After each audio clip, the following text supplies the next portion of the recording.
gritei, comecei a chorar. Aí ele me empurrou na parede e berrou para que eu calasse a boca. Eu gostava de assistir ela passar agulha no pano. Era como se eu estivesse vendo um artista pintando um quadro. Eu ficava encantada de ver minha mãe bordando. Ela ficava calma, concentrada. E a melhor parte era ver tudo isso envolvida nos braços dela. Quando menina, o que eu mais gostava de fazer era correr. Correr, correr, correr, correr. Eu gostava de sentir o vento batendo nos meus cabelos. Eu me sentia como se fosse uma princesa da Disney ou uma guerreira, qualquer coisa desse tipo. Mas eu me sentia livre. A minha infância foi a melhor parte da minha vida. Eu morava num sítio do interior de Pernambuco com os meus pais. E só vivia rodeada de bicho. Era galinha, cabra, vaca, cavalo, qualquer coisa. O que importava é que eu estava feliz. Eu me imaginava num futuro lindo, assim, trabalhando. Meu sonho sempre foi ser engenheira, viajando por vários países, mas a principal parte era ser feliz. Eu acho que isso é o que todo mundo deseja, né? Com 17 anos, eu vim morar no Recife.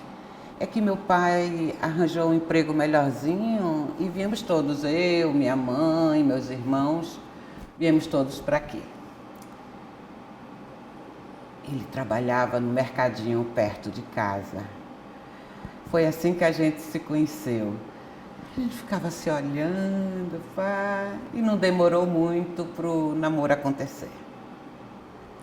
Quando eu fiz 18 anos, eu me mudei para a capital e fui morar com minha tia. Eu passei no vestibular e estudava de manhã na minha tão sonhada faculdade de engenharia. E à tarde eu ficava na mercearia da minha tia Mazé e ajudava ela.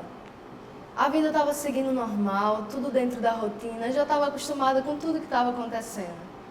Até que surgiu um rapaz, lindo, charmoso, atencioso, me conquistou, parecia perfeito para mim. Eu me apaixonei e logo a gente começou a namorar. Era lindo, a gente se encontrava todos os dias sem falta. Ele me ligava e me dizia que me amava e eu também amava ele. Depois de 6 meses, eu engravidei. Foi um tempo que eu fiquei tão insegura, sabe? Tão solitária. Meus pais perderam o chão.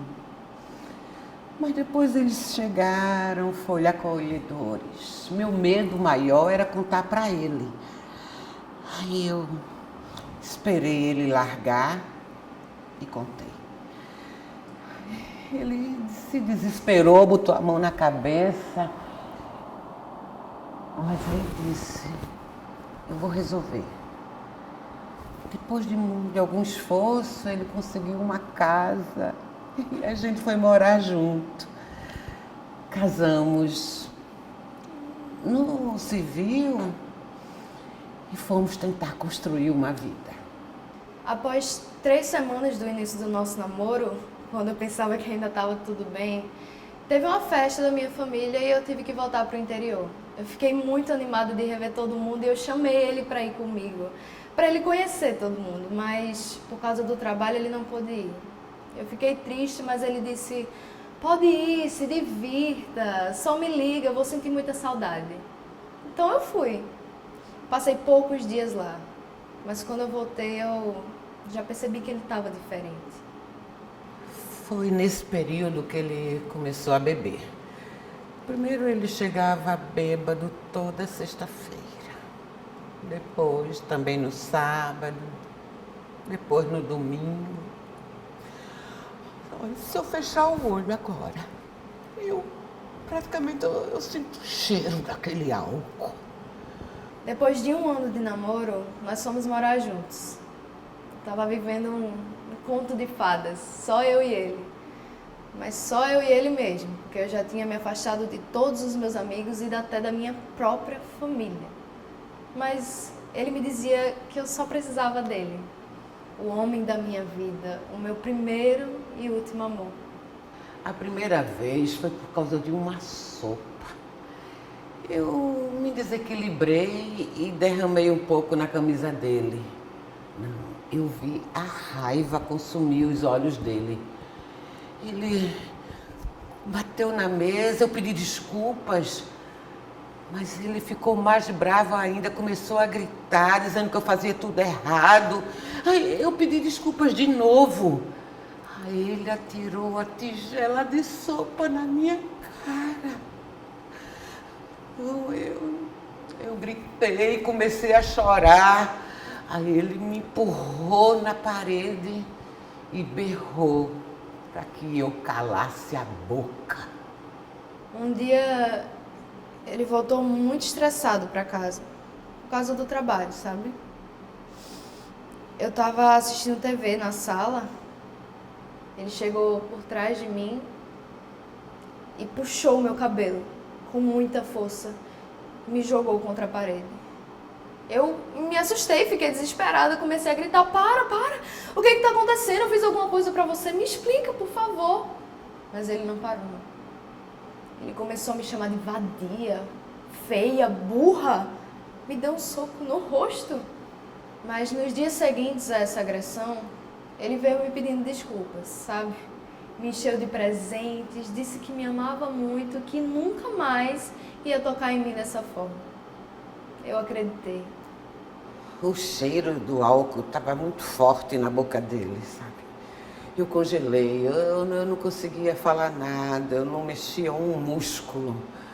Só fiquei lá, caída no chão, desejando com todas as forças o colo de minha mãe. Desejando voltar para os dias em que eu ficava assistindo ela bordar. Mas não, eu continuava ali, caída, solitária no chão, toda suja de sopa. Mas a realidade foi bem diferente disso. Eu lembro de uma vez que ele até quebrou um dos meus dentes, naquele dia em que ele me deu 10 chutes, 2 socos no rosto e 5 na costela. Depois disso, ele veio e me estuprou. O meu namorado me estuprou. Aquele que eu deveria confiar.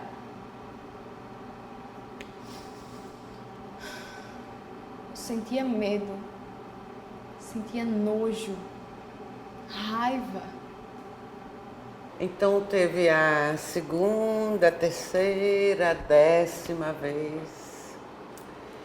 Eu já não sei mais quem eu sou, sabe? Eu me olho no espelho e não me reconheço. Os hematomas sumiram, mas as cicatrizes das feridas que ele deixou no meu coração, isso não tem cura, não. Isso vai ficar para sempre. Eu quero ir embora, mas parece que é alguma coisa que me prende a ele, sabe? Eu não consigo, de verdade. Eu ainda acho que ele vai mudar, que vai ser diferente, que no fundo eu só abracei as mentiras que ele contou como se fosse verdade sobre mim. Ele me dizia que se eu denunciasse ele ia me matar. Ele fazia questão de deixar claro que ninguém jamais ia me querer porque eu era feia, burra, nojenta. Ele disse que ninguém ia gostar de mim. E me dizia, você não presta nem para fazer sexo. Eu me sentia como um pássaro preso numa gaiola, sabe? Eu sentia falta daquela liberdade que o vento me trazia nos cabelos quando eu era criança. Todos na rua sabiam. Não é possível, todos na rua sabiam. Eles me ouviam gritar por socorro e ninguém me ajudava. Eles se faziam desentendidos, ninguém me ajudava. Eu precisava de apoio para sair daquela situação, sabe? Mas é aquela história. Em briga de marido e mulher, ninguém mete a colher, né? Eu não consegui sair daquilo. Mas depois de várias sessões de espancamento, eu percebi que se eu continuasse ali, a morte me encontraria no estalar de dedos. Então eu não pensei duas vezes. Eu peguei minha mochila do jeito que eu estava e eu saí. Esqueci meus documentos, deixei um monte de coisa importante para trás. Mas eu estava desesperada, eu só queria a minha liberdade. Então eu entrei em contato com a Guarda Civil e fiz um boletim de ocorrência. Nervosa, mas eu fiz. Com medo, mas eu fiz. Voltei para o interior e contei tudo aos meus pais. Tudo o que tinha acontecido com a filhinha deles. Eles ficaram em choque, mas não pensaram duas vezes antes de me ajudar. Eu fiquei com muito medo de ele me seguir, sabe? De ir até a casa dos meus pais e ameaçar eles ou, sei lá, tentar me matar. Mas graças a Deus isso não aconteceu. Os meus pais tomaram uma atitude muito rápido e no dia seguinte eu já tinha até me mudado de estado, para minha segurança. Atualmente eu estou no último ano da minha faculdade de engenharia. Eu posso te dizer que eu sou um pouco, pelo menos um pouco mais feliz. Mas o medo ainda está aqui dentro, bem lá no fundo, sabe? Eu penso que se eu sair pela rua, ele vai me encontrar e vai me matar. A minha autoestima é muito baixa. Eu carrego no meu corpo as cicatrizes das agressões que ele me deixou. Eu ainda não consigo me relacionar com ninguém. Mas eu acho que isso leva tempo, sabe? Mas leva mais do que eu achei que deveria. Mas sabe o que mais me revolta? Não são as marcas no meu corpo. Não. É que o meu agressor tá solto por aí. Enquanto eu carrego todos esses traumas, ele tá por aí, vivendo como se não tivesse acontecido nada. E possivelmente ele tá vitimizando outras Dudas, outras Marias, Carlas, outras eu. Eu ainda acho que ele é aquele menino do mercadinho lá, perto de casa. Ou talvez ele nunca tenha sido aquele menino. Talvez ele tenha sido o rosto da violência o tempo inteiro. E eu que só consegui me apegar aos bons momentos, como se esses momentos representassem, fosse quem ele é. Eu só penso nos meus filhos, Carlinhos e Heitor. Eles não imaginam o que acontece. Eu só tenho que aguentar um pouco mais. Só mais um dia.